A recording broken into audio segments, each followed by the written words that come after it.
You are listening to The Art of Sales.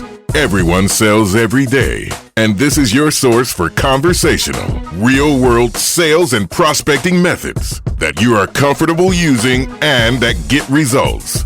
You'll help people buy instead of pushing them into being sold. Here's your host, Art Subcheck. If you place prospecting calls, you probably often hear something like, well, I already buy from XYZ company, or we're happy with who we're using. Now, I know at this point, you probably feel like saying, XYZ company, what a bunch of losers. How can you be so dumb? And almost as bad, and what many salespeople actually do, is then go into this data dump mode, and they start pitching why their company is better. That's confrontational, and it only causes the prospect to become even more defensive. Now, another strategy is to just give up. Now, which may not be bad depending on your industry and the quality and quantity of names that you have. For example, a lot of stockbrokers take that route.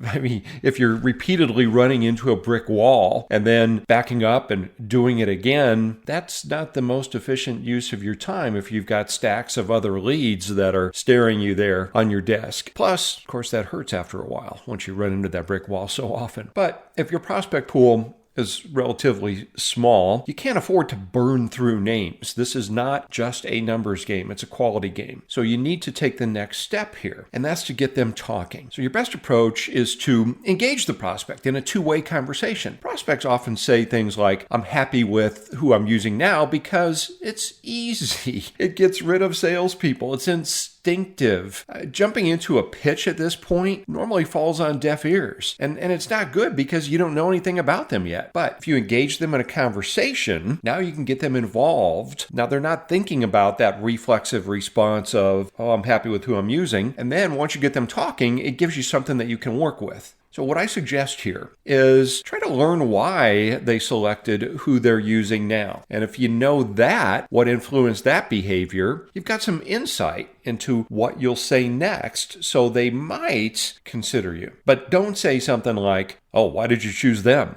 The reason is that a why at this point puts them on the defensive because they're not sitting there thinking about why they chose who they're working with. It forces them to justify their selection, and it can be interpreted as an attack on them, on their reasoning. You might as well just poke them in the ribs with a sharp stick and then try to sell to them. And then saying, oh, I'm sorry to hear that, or any particular reason you use them has about the same effect. All right, so what should you do? Well, instead, you want to ask questions that open them up, that builds rapport, eases them into a conversation about how they chose their supplier. Again, avoiding the why word. For example, oh, what influenced the decision to use them? Or what prompted the decision to go with them? Now notice those questions take the emphasis off the person and place it instead on the decision. It's not adversarial, and it's a soft way to get them talking. And by the way, I don't favor the, oh, what do you like best about them? And I've talked about this before. Some people argues that it gives you insight into what they want in a vendor. And I maintain it asks them to reinforce their decision to pick their existing vendor. And that's the exact opposite of what we really want to accomplish here. So what we want to do now is ask questions designed to get information not only on what their needs are, but also to point out your strengths and the competitors' weaknesses. For example, if you know XYZ company has poor quality and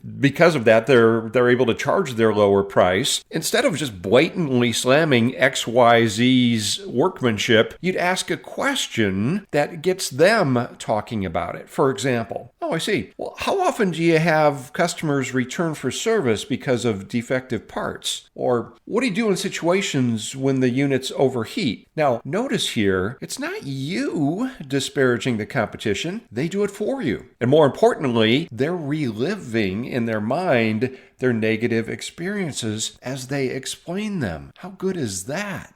Now, I don't want to paint too rosy of a picture here. Despite doing all the things I'm talking about, in most cases, the prospect probably still won't budge. But then your best tactic is to keep the door open for the future.